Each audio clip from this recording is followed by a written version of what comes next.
Tonight, Fox News versus NBC News.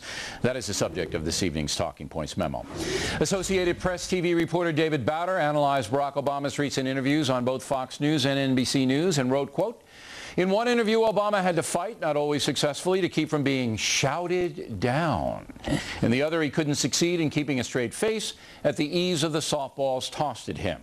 We'll leave you to guess which is which." Now, anyone who watched my interview with Senator Obama knows he was not shouted down, as Bowder stated. He was challenged. There was no shouting. Bowder has to write stuff like this to please his bosses. The AP has leaned left for years and continues to do so during this election cycle. Bowder totally misled his readers. He should think about that. The rest of his article is fairly accurate. He points out that Obama answered tough questions here and was given a complete pass by NBC News. As you may know, NBC News has now replaced its cable anchors on election coverage because everybody in the world knows they are biased. Word is Tom Brokaw demanded the changes be made. However, there's no question that NBC News remains deeply in the tank for the Democratic Party and is run by committed leftists. NBC CEO Jeff Zucker and NBC News President Steve Kappas are longtime liberal guys who have created a culture inside NBC News that is dramatically left-wing. You may remember this exchange with longtime NBC correspondent Andrea Mitchell. All right, you've been 30 years at NBC. Can you tell me one conservative thinker at NBC News?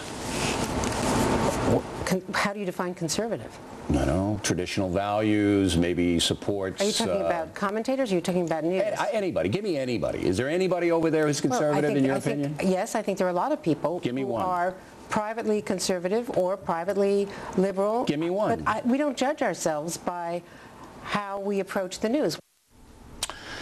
Well, the interesting thing here is that MSNBC's ratings continue to be abysmal. Fox and CNN beat them badly at both conventions. The liberal press continues to prop up MSNBC, but after 12 years on the air, it remains a ratings disaster and, more importantly, a dishonest enterprise.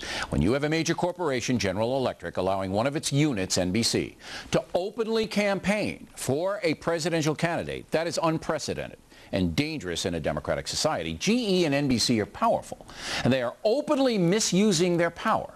No fair-minded person can deny it. The removal of the cable anchors was a stunning admission of NBC's corporate corruption, and now everybody knows what's going on over there. That it continues to go on shames NBC forever. And that's a memo.